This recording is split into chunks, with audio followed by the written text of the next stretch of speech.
Blog Talk Radio. Hello, and welcome to today's episode of 219 Green Connect, where we explore topics about the environment and green living in Northwest Indiana. For past show archives, news, and upcoming events, you can check out our website at 219greenconnect.com or connect with us on Facebook or Twitter. Our ID on both Facebook and Twitter is 219 Green Connect. You can also subscribe to our podcast on iTunes. Listeners to our show live today on July 17th can also phone in at 805-243-1323 to post questions or to join us on the live call. I'm Kathy Sipple. I'm your host, and with me today I have Carl Lisek from South Shore Clean Cities and Legacy Environmental Services. Carl, thank you so much for joining us. We're going to be talking about alternative energy, about what both of your organizations do, and electric cars, all kinds of things. So I'm just going to, without further ado, turn the floor over to you. Well, good morning, Kathy, and thanks for having me on today's show. Just wanted to give your listeners just a general update on some of the things that we've been working on here, not only in Northwest Indiana, but across the United States. And Clean Cities is a national program that's sponsored by the U.S. Department of Energy, and it's our goal to reduce increase alternative fuel usage to lessen our dependence on imported oil. And just to give you some facts and figures, Kathy, in 2011 we spent $435 billion on imported oil in the United States, and that's not just for transportation use. That's for just imported oil from countries from across the world. Our daily world oil production is about 85 million barrels per day, and the U.S. consumes about 25% of that. And in our transportation sector, about 14 million gallons that is consumed each day. So as you can see, Kathy, we believe that the U.S. is addicted to oil, and we, as Clean Cities, as being a fuel-neutral organization across the United States, we feel that that's why folks need to get involved with Clean Cities and things that we can help from an educational perspective.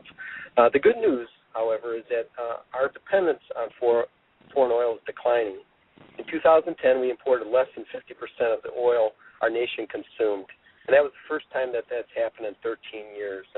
At a recent conference with Energy Secretary Chu, he said, and President Obama has also said this, that we needed a strategy that develops every available source of American energy. And that's what Clean Cities is actually working to do, to develop these strategies across the United States. So the mission of Clean Cities is to advance the economic, energy, environmental security of the United States by supporting local decisions to reduce petroleum use in transportation. So our goal nationally is to reduce petroleum use by 2.5 billion gallons per year. And we do that by replacement, reduction, and elimination. And so some of the accomplishments that we've done nationally have been, we've saved nearly 3 billion barrels of petroleum since 1993. We've put more than 775,000 alternative fuel vehicles on the road across the United States, and then we've installed more than 6,500 alternative fueling stations across the United States. So with this, we're replacing petroleum use in the transportation sector with alternatives and renewable fuels like biodiesel, compressed natural gas, ethanol, and electricity, and propane. Reduction, we're reducing petroleum use by promoting smarter driving practices, idle reduction, and the use of more fuel-efficient vehicles and advanced technologies, and then through eliminating petroleum or other fuel use by reducing vehicle miles traveled and by promoting greater use of mass transit systems and congestion mitigation. There are nearly 100 coalitions, Kathy, across the United States, and we here in Indiana, I'm the executive director for South Shore Clean Cities, and we cover the upper 20 counties of northern Indiana. Okay. My wife also is the executive director for the state of Wisconsin, and she also does the same thing in the entire state of Wisconsin. We work with Illinois in the Chicago area. We formed a coalition called the Lake Michigan Coalition. So we work with the Clean Cities program, which is housed in the city of Chicago. So a lot of the activities that are going on in all these 3 states work through the Clean Cities programs. So the boundaries of Clean Cities covers about 73% of the country's total population. So pretty much any areas of the United States that have poor air quality, there's a Clean Cities coalition that is located to assist organizations, businesses, not-for-profits to help reduce petroleum consumption and help with air quality. Okay. And so some of the things are I have a couple questions for you, if I might, Carl. You mentioned a term early on when you started into your description, and you said fuel neutral. Can you tell me a little bit about what does that mean exactly, fuel neutral? Well, being fuel neutral means that we promote anything that reduces our dependence on imported oil. So we are here to educate folks on the use of all these alternative fuels and idle reduction technologies. So, a lot of times people want to be green, but they don't have the money to go out and buy a brand new vehicle, electric vehicle, or propane vehicle. And so what we try to endorse is, providing educational resources and non-biased information that will help folks make decisions in regards to what best fits their needs. As Clean Cities, Kathy, we don't feel like there's any fuel that is better than the rest. Excuse me. We feel that by utilizing all these portfolios of fuel and technologies will help the nation. Okay. In reducing our carbon footprints. Great. And, that's what I was wondering, to evaluate each of these different alternative fuels. Is there a particular standard that you weigh it against, like carbon footprint, or, how do you evaluate a green technology to kind of help inform the public to know whether a particular fuel is greener than another? Well, through our website and through the different events that we host, we've hosted about 75 events already this year in Indiana. Wow. That's great. And so, we've got webinars that we're doing. We're working a lot with the Northwestern Indiana Regional Planning Council on implementing different alternative fuels and helping implement green fleets. So, with all these different portfolios of alternative and renewable fuels, there's a benefit for all of them. And like right now with biodiesel, and biodiesel is obviously being a state here in the Midwest, we grow a lot of soybeans. Mm-hmm. And so biodiesel is made with soybeans and other renewable types of crops. And so there's no modifications that need to be made when you endorse, bio into a diesel fuel. And so, most of the major engine manufacturers you'll hear of different blends of biodiesel being implemented. And like a B1 is 1% bio with 99% diesel fuel. And most engine manufacturers, most organizations are using up to 20% of biodiesel into a B20 blend. And so, again, there's no modifications that need to be made to a diesel engine that runs on biodiesel. Anything above 20%, we recommend that they work with the engine manufacturers just to make sure that if any types of modifications need to be made to those engines or the fuel systems, they're enacted properly.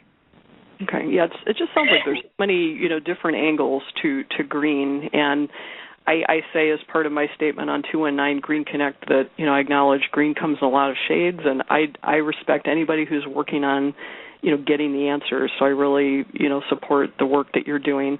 It just seems like it would be helpful if everybody could come to a decision about how do you measure or evaluate, and I strongly recommend people check out the website, and can we just give a shout-out to tell people how they can connect with you online? Sure. Our website is southshorecleancities.org, and my email address is southscc@comcast.net. And again, on our website, there's the opportunity for folks to look at the different cut sheets from the Department of Energy and U.S. EPA on these fuels. And pretty much, Kathy, what we try to do is educate everybody on the benefits of these different fuels. And so We've been working across Indiana and the United States on a variety of projects on all these fuels. And so just to kind of give you an update on what we're working on is, we promote biodiesel, electric, ethanol, hydrogen, natural gas, and propane. And for fuel economy, we work a lot with EPA on fuel-efficient vehicles. A new thing that you're going to be hearing a lot about throughout the United States, and especially here in Northwest Indiana, is about eco-driving and developing better driving habits on how to drive a vehicle properly. And so you're going to be hearing more fleets that are going to be training their drivers on how to become more economically viable for them to operate just a normal vehicle. And a lot of people, there's misnomers, misinformation about idling, and so you're seeing a lot of communities that are enacting idle reduction types of standards into their communities where vehicles are not allowed to idle. And we're seeing consumers now finding the benefits of, to be green, you can shut off your vehicle. And we've done some public outreach with NIPSCO, Northwestern Indiana Regional Planning Commission, on if you're going to be stopped at a train track for like more than 10 seconds. We recommend your engine, if it's viable.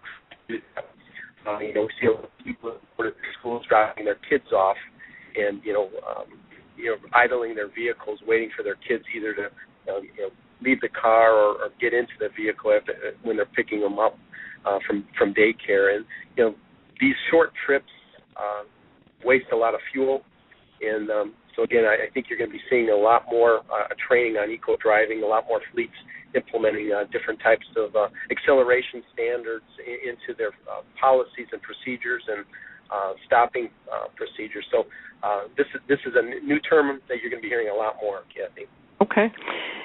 This might be off topic, but I've heard somewhere about, and maybe it was just very visionary at this point, but vehicles actually being equipped with, let's say, solar panels right on the roof of the vehicle itself. Is that anything that you see on the horizon? So it'd be very clean. It would just be generated energy that could be immediately used in the vehicle. Well, I think what you're going to see is, I believe that Toyota has actually come out with some solar roofs for their plug-in Priuses. I think you'll see technology. There's new technology that's constantly being developed, and I think this will become more of a technology that will continue to be implemented into the major auto manufacturers. I think you're seeing that the problem with some of the solar was not that it didn't work, it was because of the weight constraints and the size of the solar panels that were needed to actually potentially generate any type of additional power for those vehicles. And the technology is just changing so dramatically with electric vehicles and solar right now. So I would say that within the next 3 to 4 years, you're going to see more vehicles implementing solar applications, to help assist with, maybe powering accessories of those cars, or potentially even for like an electric vehicle, powering that vehicle. Mm-hmm. Okay, well, that's great. I'm glad to hear it's at least in the development stages. When I heard about it, I think it might have been a very wouldn't it be great if kind of state. But, a lot of these things seemed crazy just several years ago, and enough people get their minds behind it, and, somehow it gets developed. So any other new and exciting technology that maybe most listeners are not privy to just yet? Well, I think you're going to be hearing a lot, and I think we've been hearing a lot about natural gas and natural gas applications for the transportation sector. And we've seen here locally in Northwest Indiana a lot of our larger corporations begin implementing the use of natural gas for their fleets. Just recently that you'll be seeing liquefied natural gas applications for over-the-road trucks. In fact, they just recently announced here in Lake Station, Indiana, that at the Flying J truck stop, they're going to be putting in a liquefied natural gas station there. And so it's the goal of a company called Clean Energy to have these liquefied natural gas stations located within 250 miles of each other. And so, currently here, we anticipate this liquefied natural gas station to be open to the truckers and to the public probably by fourth quarter of 2012. Great, interesting. Yeah, it seems like a lot of these ideas, they can be great in and of themselves, but if you don't have the infrastructure to support it, it does limit the, application, right? It does. And, we just recently held a press conference with Ozinga, which is the Ready Mix group from out to Chicagoland, and they've made the commitment throughout their business operations to begin the conversion of all their Ready Mix vehicles to run on compressed natural gas. Okay. And so they've really been a business leader here in throughout the Chicagoland area, and we introduced the first discharged Ready Mix vehicle here in Northwest Indiana. So I think you're going to be seeing fleets, major fleets like UPS, Federal Express. A lot of the larger fleets begin these conversions in our area to alternative fuels, and it won't just be natural gas. It will be hybrid vehicles, electric vehicles, propane vehicles, and Kathy, that's another thing that we see is propane really moving forward. Propane is LPG, and what we're seeing is that more of the terminology that they're using is auto gas. And so we're seeing a lot of school corporations consider the opportunity to begin running school buses on propane. Okay. And the benefits of propane, obviously, the return on investment. Propane, we track all the alternative fuel usage here in Indiana, and what we've seen is, the cost of propane has been averaging under $2 a gasoline equivalent for propane and also for natural gas. And, so we're really excited about, different organizations beginning the implementation of these two alternative fuels here in the very near future. I've got another question for you, Carl. What would be the incentive for Ozinga or a school district or any corporation to embrace this technology? Are there special incentives to incent companies to do this type of changeover? I know you've just said the price is one draw. What would make somebody decide to go this way? Kathy, I think that everybody in Northwest Indiana, I believe this sincerely, that it's change, it's new, but people want to do the right thing. But some people don't want to be the first to endorse or embrace some of these economic changes that need to take place. And but we've seen from an educational perspective that people want to be green. They want to do the right thing. They want to not only save money, but also they want to be a leader in their specific field. And so, we're very confident that you're going to be seeing a lot more organizations, promoting the use of a variety of these alternative fuels, lessening our dependence on imported oil, and helping with air emissions here in Northwest Indiana. So are you working primarily with companies or also individuals, or just some combination of both? We're working with anybody that is interested in learning more about alternative fuels. Okay. A lot of our emphasis has been working with major fleets and communities. We just recently announced a program here with the Northwestern Indiana Regional Planning Commission where we're going to help our communities develop green fleets. And that might be a little different for each community, based on their current fleet and what types of equipment that they currently have, and then help them in our leaders to kind of develop a greenhouse gas emission reduction type of program where they can evaluate how much emissions that we're actually having from our fleets, and then work on ways that potentially we can utilize strategies to learn from each other, not only from businesses. I think you're going to be hearing a lot more about public-private partnerships where communities and businesses will utilize fueling stations and applications that will not only benefit their bottom line, but help improve the quality of life here in Northwest Indiana. Okay.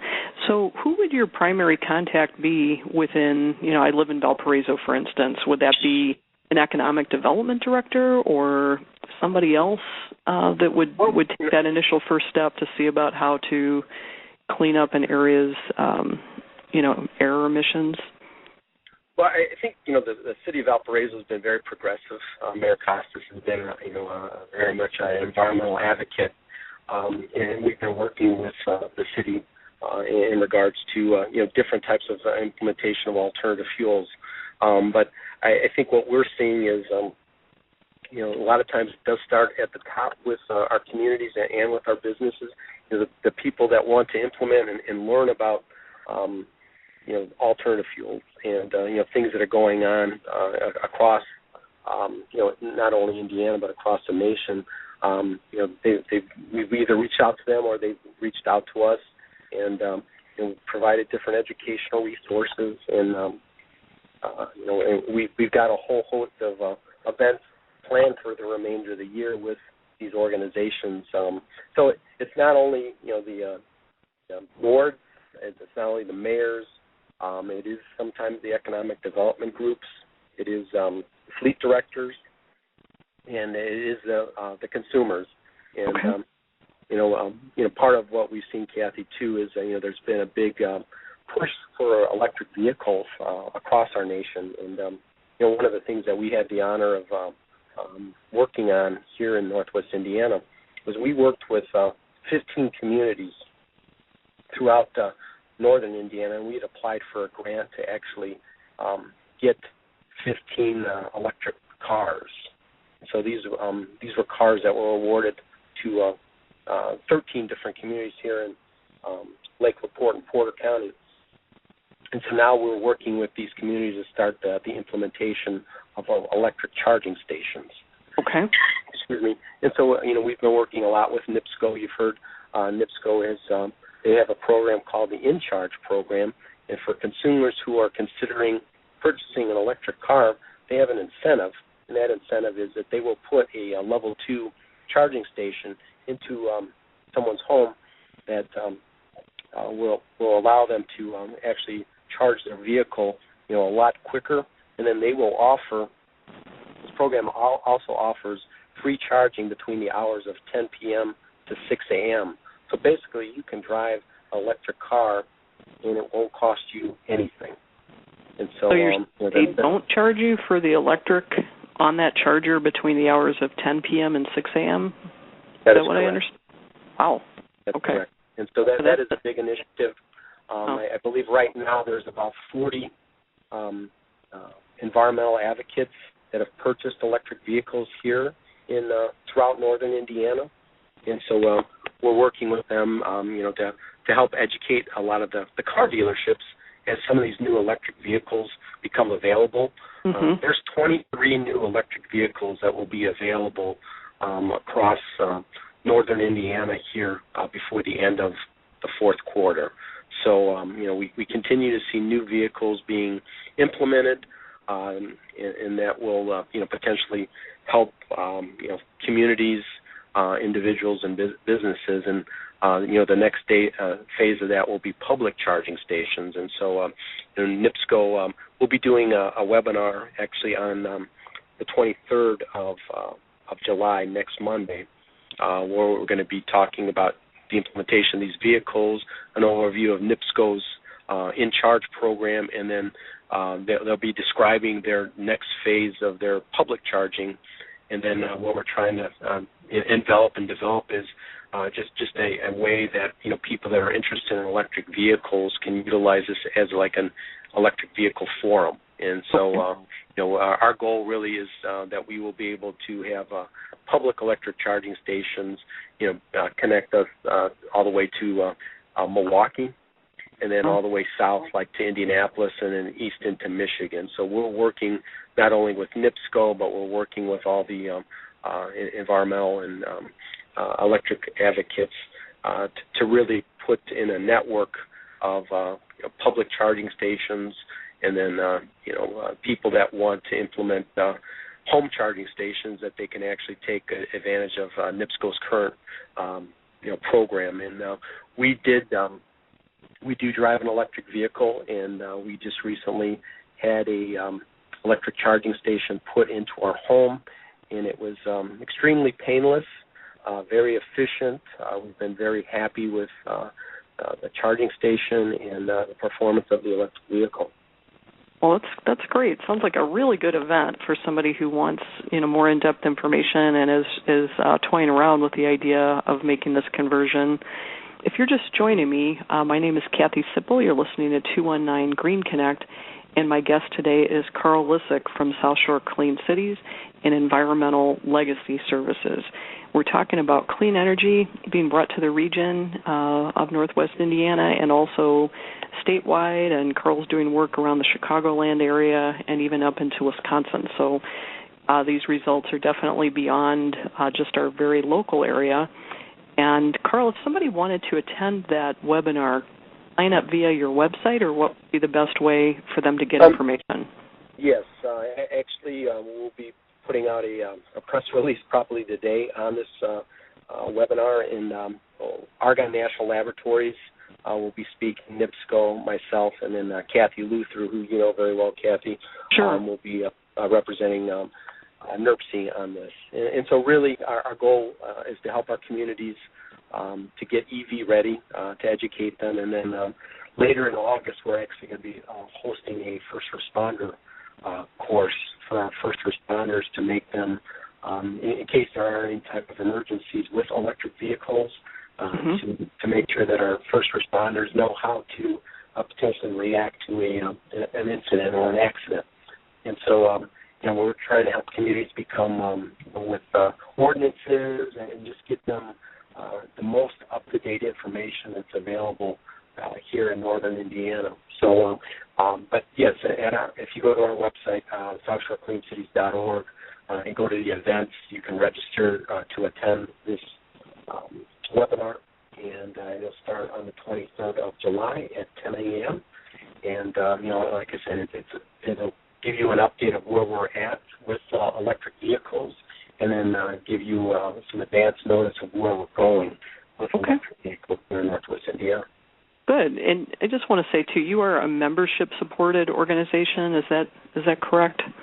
That is correct, yes. We are not-for-profit, and, we work across the 20 counties of northern Indiana promoting these alternative fuels and implementing, different types of projects. So we are membership-driven, and, we would welcome, individuals that would like to learn more about alternative fuels and be part of, our tagline is we're leading the charge for change. And, kind of alluded before when we were working with all these different communities, we got 15 electric vehicles, and we worked with communities across northern Indiana. And it was very refreshing because we felt like we did make an impact to the quality of life here in Northwest Indiana, where not just one community benefited, but our area benefited.